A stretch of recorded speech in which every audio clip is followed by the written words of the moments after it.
Well, if you see this outside.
Hello, good morning, and thanks for joining us here. No Byron today. It is our 8:30 streaming show, just myself and Casey. Of course, it is Wednesday, July 16th. Good morning. Thanks for joining us. That's right. Byron has a prior obligation, so you guys are stuck with us this morning. That's right. But, of course, kind of recapping the forecast, you were paying more attention than me. It's going to be a hot one. Tentatively, yeah, of course. And, of course, Byron also issued this morning an alert day for tomorrow. Of course, keeping an eye out there for the heat as well as some severe storm threats. So we'll have all that information for you on the 14 First Alert app as well as online at 14news.com. But as far as the news coverage goes, we'll get right into it here. Yeah, here we go. And speaking of weather, our first story here, a scary sight in Posey County yesterday. Several viewers reached out to us, of course, Casey, to tell us about what they thought was a tornado in Poseyville. Yeah, we were talking about this morning on 14 News Sunrise, and we received here at 14 News pictures and videos just showing what our meteorologists say is actually a type of funnel cloud. Mm-hmm. Yeah, our Liz DeSantis took a closer look at the difference between what we saw yesterday and the kind of storm you need to take cover for. Here's a package for you.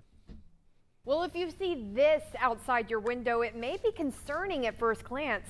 Now, this formation is harmless, even if it doesn't look that way. As our 14 First Alert meteorologists tell us, there are two easy ways to tell if what you're looking at is a tornado. That looks a little bit like a nader. Some Posey County residents were startled to look up and see what they thought was a tornado. Is that a nader? Kevin Harmon was driving to work when he caught the sight on camera just outside of Poseyville. What I was seeing in a moment was what I thought was a tornado. It was very dark in that area. I seen the tornado come down with a tail. A tornado hit the area only a year ago this week, so Harmon says that memory is still fresh. Well, unfortunately, when that happens to you, you become more aware of it, and it's one of those things where you think, well, it can't happen to you. Whenever we're on alert day, then it's like mom's on alert day.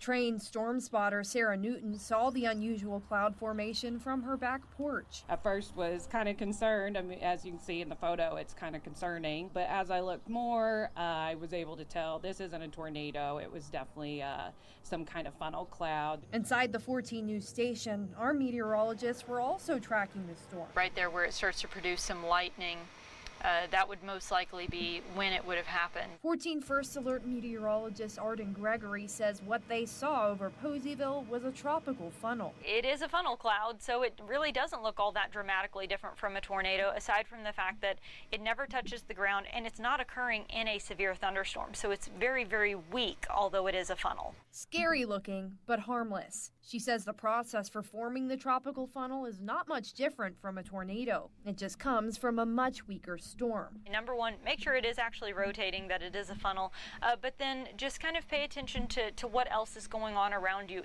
Are the winds picking up? Is there a lot of lightning?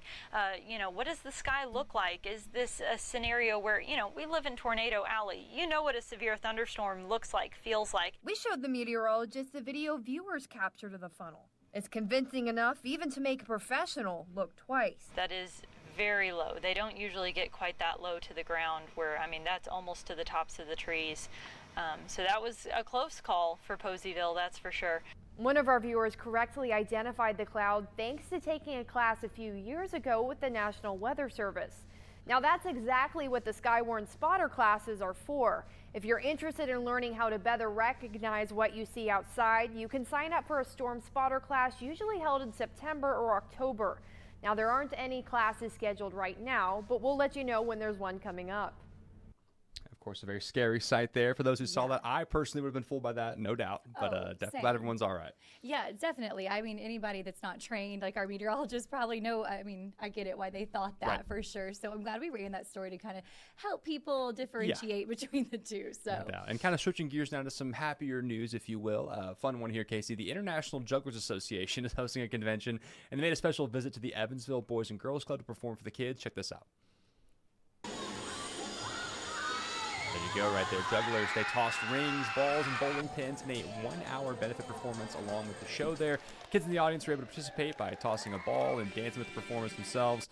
And of course, Boys and Girls Club leaders say they hope the performance encourages kids out there to follow their dreams. It's a great way to connect. It's a great way to kind of also meet a lot of the people in a city that we travel to. It's nice to make this connection, and it's always so gratifying when they come in, they get really excited, they clap a lot, they scream their heads off. It's a lot of fun. Such a great time. Well, the International Jugglers Association Convention will continue until July 20th. Of course, I was saying there was a guy I went to high school with that he was trained in doing just that. So during like our pep rallies and stuff, he would come out and he would juggle. He balanced a chair on his chin and all kinds of things. Just the talent that you have to have. I could not. I miss my calling for sure. I'm doing this instead. I should be juggling somewhere. But that's all right. We juggle, bringing the news, hitting the buttons, and talking thing, at the right? same time, thing, right? yeah. That's the same. It's fine. All right, and finally, we're going to wrap things up with one more headline for you from this morning here. Happening today in Union County, all the fun's going to begin for the 2025 Kentucky Bike Rally. That's right. Well, the event's going to kick off this morning at 8:30, and it's really right about now. So that's when the pre-staging gates open up, and then today at noon, the early bird gates and the vendors are going to open up as well. Now, according to the schedule that we saw, the official opening of the rally is actually tomorrow morning at 7, and from there, plenty of activities are planned over the next several days. So lots of fun for Should folks be a lot that of want to fun head down there out in Sturgis. Obviously, it's a big event each and every year. A lot of folks come down from all across the country. Should be cool. Of course, if you're out there right now watching bikers come in, important note here, kind of news aside, please be careful. Yes. Watch out, take your blind spots, do all that sort of good stuff. Kind of share the road, if you will. Last thing we want is any sort of accidents. It involves such a fun kind of a big community event there. Exactly. Well said. Well said. That's right. Check your blind spots and share the road. Those were the two phrases I was going to use as well. Pack your patience. That's been my other favorite phrase because we've had so much construction going on across the tri-state, from Gibson County to the Riverside sinkhole, you name it. Of course, all those stories are over on 14news.com if you want to catch up with some of the other headlines from this morning. We just pulled a few for you here today for our streaming show. Again, Byron had it. Where was he? He was going to a school visit today. Oh, yeah. He's hanging out with the kids today. Fair enough. He's got a lot going on. That's right. He really does. He's had a busy week too. He's been in for several folks. He's joining me at the 11 and the noon show this week, and then I think still Saturday be working the evening shift too. So pulling a he 6-dayer, I think. That's right. He can go hang out with the kids for a while. We'll let it slide. Yeah. And of course, I see for those watching and joining us this morning, we appreciate you. Good morning to you, Scott Owen, messaging us. We appreciate that. Of course, like we said here, no Byron. I know you guys are here for weather. We'll do our best. Like I said, the big weather update for you right now that we know of course, is that Byron this morning added an alert day for Thursday, so keep an eye on that. Like I said, too, to start this off here, we'll have all that information for you updated on the 14 First Alert app, as well as the forecast and everything online at 14news.com. But as for us here on the news side of things, bring a couple headlines, some fun stories, a tornado story there, and that'll pretty much do it for us here. Yeah, things will be back to normal tomorrow. We'll have Byron back in here for your 8:30 streaming show as well. And for those of you who maybe didn't catch it this morning, had my dad Scott Mason swing by the studio. We gave him a tour. Appreciate 14 that. News, Scott's the man. That's right. He even made an appearance, and he always joins us for our streaming show. So we already see that's one of the names that's up there right now, tuning in. And to everyone else across the tri-state who takes the time to tune into this, we do appreciate it. And tomorrow, we hope to see some more comments in the section so that we can talk to you. No doubt. Well, Mitch, what do you say we get out of here? Let's do it. All Everybody right. have a wonderful, wonderful Wednesday. Enjoy yourself out there. Of course, stay on alert for any sort of rain that moves in. And of course, looking ahead to the alert day tomorrow. We'll be back here at 2:30 once again for more streaming shows with Jamie and Robinson Miles. And that'll do it. We'll see you tomorrow. All right. Yeah, thanks, guys. Have a great Wednesday. We're almost through the week, halfway there. See ya.